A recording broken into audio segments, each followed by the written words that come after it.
Maxaa af Ingiriisi lagu dhahaa qarniga? Century. Century. Maxaa af Ingiriisi lagu dhahaa bartamaha? Center. Center.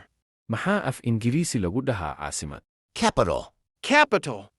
Maxaa af Ingiriisi lagu dhahaa u dhexeeya? Between. Between. Maxaa af Ingiriisi lagu dhahaa xaalad? Condition. Condition. Maxaa af Ingiriisi lagu dhahaa wax waliba? Everything. Everything. Maxaa af Ingiriisi lagu dhahaa qof kasta? Everyone. Everyone. Maxaa af Ingiriisi lagu dhahaa tusaale? Example. Example. Maxaa af Ingiriisi lagu dhahaa waxbarasho? Education. Education. Maxaa af Ingiriisi lagu dhahaa ka doodid? Discuss. Discuss. Maxaa af Ingiriisi lagu dhahaa horumarin? Develop. Develop.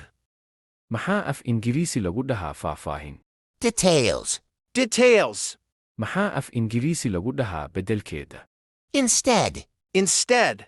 Maxaa af Ingiriisi lagu dhahaa boqol? 100. 100. Maxaa af Ingiriisi lagu dhahaa muhiim ah? Important. Important. Maxaa af Ingiriisi lagu dhahaa bani aadam? Human. Human. Maxaa af Ingiriisi lagu dhahaa taariikh? History. History.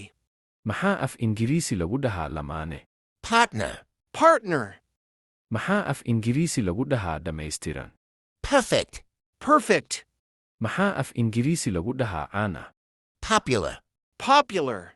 Halka aad nagala socoto waa xarunta waxbarashada ee Irmaan. Mahadsanid.